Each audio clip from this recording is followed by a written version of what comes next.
Good afternoon. Our lecture for this afternoon would be on water, toilet, and sewage. Outline for this lecture would be water, sanitation, and health, its historical evolution, classification by transmission, the literature of impact studies, the nature of the problem, and conclusions for practitioners.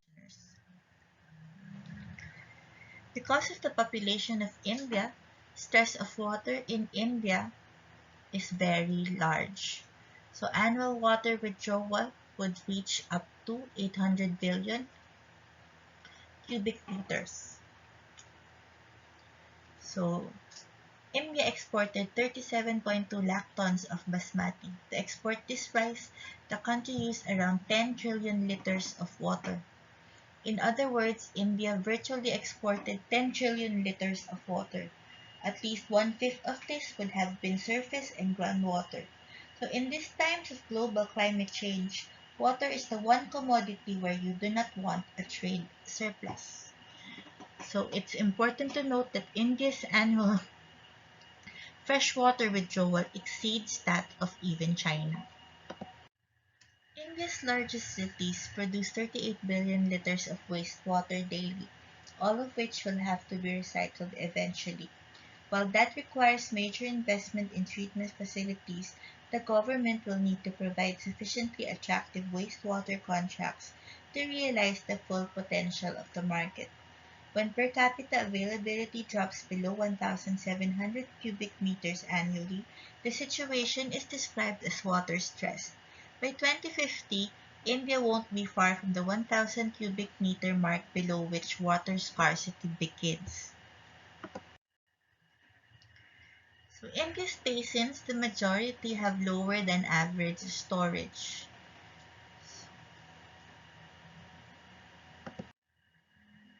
India's water crisis is set to spur the development of a market for recycling plants that could eventually be worth at least $17 billion.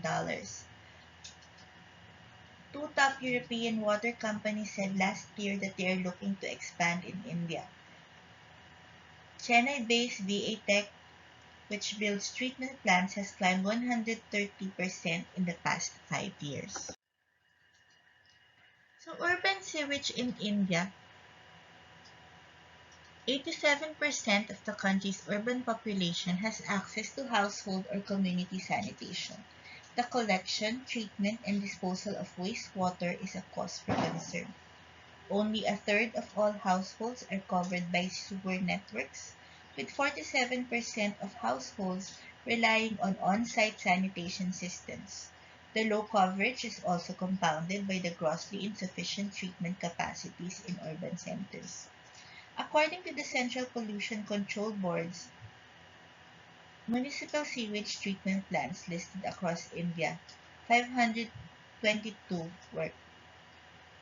Of the 62,000 MLD, the listed capacity is 23,000, but no more than 18,000 of sewage is actually treated, meaning 70% of sewage generated in urban India is not treated. While 79 sewage treatment plants do not work, 145 are under construction and 70 are new projects proposed for construction. Of the 522 working sewage treatment plants across India, maximum are in the northern state of Punjab, which has 86, but no more than 38 work. Uttar Pradesh has the most working sewage treatment plants, 62, followed by Maharashtra and Karnataka. About 17 million urban households lack adequate sanitation facilities in India, with 14.7 million households having no toilets. So in India, different treatment technologies and advanced technologies are adopted for the treatment of sewage. Operation and maintenance of existing treatment capacity is the low par, with 39% plants not conforming to environmental rules for discharge into streams. An estimated 75% to 80% of water pollution is from domestic sewage discharged untreated into local water bodies. The government plans to construct 2.5 million individual household toilets in urban areas by 2015 to 16, of which 882,000 were constructed up to 2015 of December. This has been approved by the cabinet with an outlay of 200 billion for the next 5 years. So far these are worth 74 billion have been approved for creating a treatment capacity of 858 and a sewer network of 3,600 kilometers. So to augment these financial resources of urban local bodies, the government has increased the provision for the pooled municipal debt obligation from 50 billion to 500 billion. This is in addition to extending the facility for 5 years ending on 2019. This hybrid annuity-based public-private partnership is also being explored to revive investor interest in the sector. Decentralized sewage treatment plants have been commissioned, recycling and reuse has gained more acceptance, energy generation from sewage is receiving greater focus, and advanced membrane-based technologies are being deployed. So other technologies are applied. These are range from pond-based systems to activated sludge process, and its variants to advanced or tertiary treatment technologies such as membrane bioreactors, reverse osmosis systems, and carbon absorption. So there are secondary treatment technologies as well.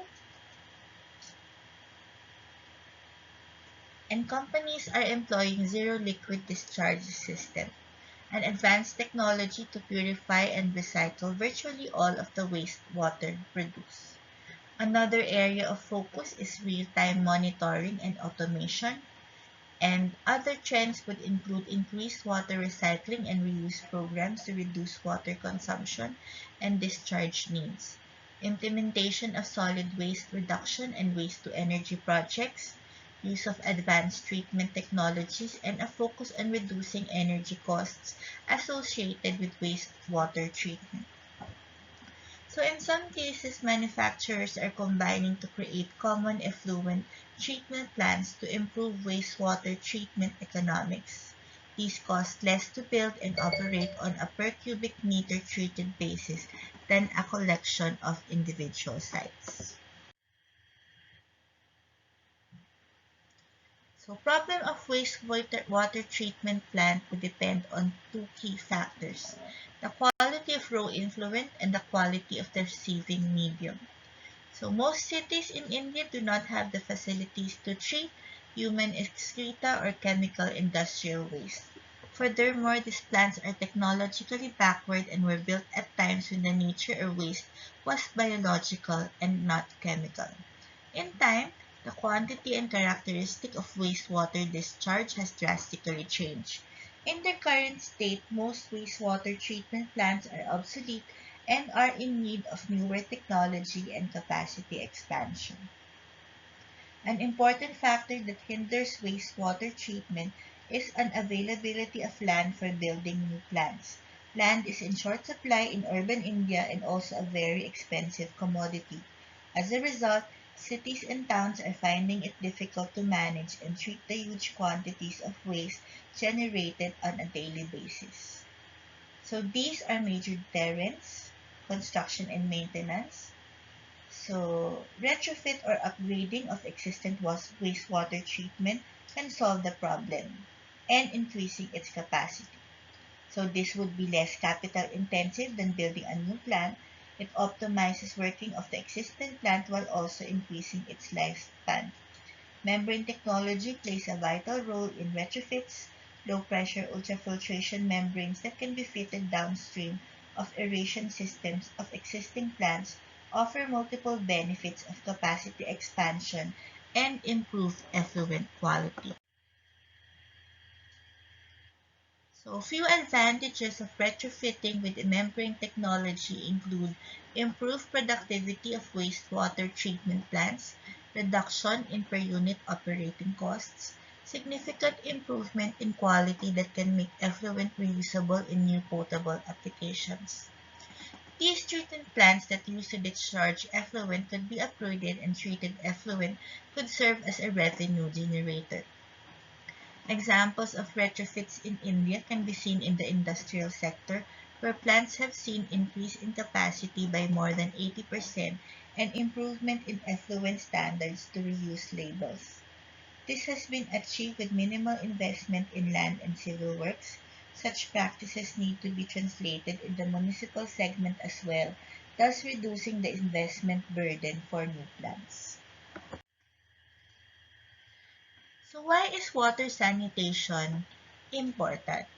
So it's seen to produce fecal-oral diseases such as diarrhea, wherein 2 million deaths per year, mostly in children under 5, and would comprise 4.3% of burden of disease. 88% are attributable to inadequate water supply. Parasitism, one-third of developing world population carry intestinal worms, and 200 million affected by schistosomiasis. 6.9 million go blind from trachoma. One-fourth can be reduced by adequate water supply. So these are the natural chemical hazards: arsenic, which could cause skin lesions, various cancers, 20 to 60 million exposed in Bangladesh, and is a major problem in South Asia and in other countries such as Argentina, Chile, China, Hungary, Mexico, and Peru. Fluorosis could cause dental damage, crippling bone damage, and affects millions, although often in mild form. So historical evolution, we're all familiar with John Snow and his studies in cholera at the Broad Street pump in 1854 at the Water Company studies. William Budd and Croydon studied typhoid, and Koch versus Pentenkofer studied cholera in Hamburg, Altona in 1890. So characteristics of water outbreaks, it would be true outbreaks with sudden spikes and very visible and dramatic, and could be identified from a common source, usually from the water supply. More often than not, you will see movies with the main plot of villains contaminating, wreaking havoc on the city by contaminating water supply. Until the 1970s, water quality dominated environmental health perception of diarrhea. Classifications of disease would either by organism, could be either be bacterial or viral, or organ affected, or route of transmission. This could either be fecal oral or through contact of the contaminated water.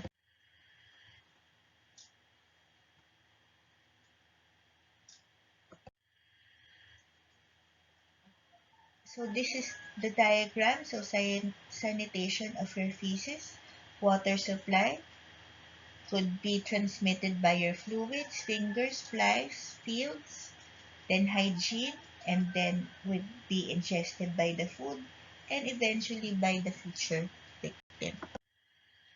So there are different issues on water sanitation: water quality versus water quantity, and usual fundamental challenges such as lack of control, clustering, confounding variables, recall, diarrheal definition, usage, and seasonality. To conclude, water quality is significant in maintaining our health. Hygiene is reconfirmed as an effective intervention, and calming interventions does not appear to have a synergistic effect. So again, this is the F diagram.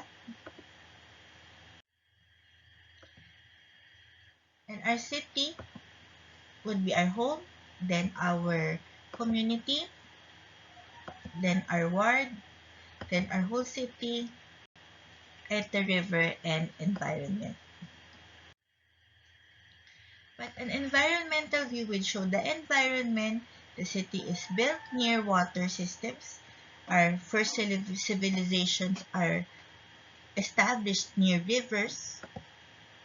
Then our ward, community, and home.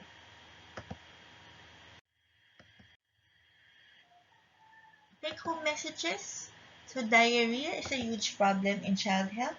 Water sanitation and hygiene can reduce diarrhea up to 25 to 50%, and it's focused on the household. Hygiene matters and water quality matters, but it's not just water quality. Fecal contamination gets around in many ways. So sanitation and water infrastructures can make hygiene possible, and health studies are tough. We have to make sure of indicators rather than health outcome. Water treatment continues to be a growing focus of attention, perhaps even more relevant for chemical contaminants. Thank you for your attention. Please do subscribe to our channel for more lectures on preventive medicine and community health. Thank you.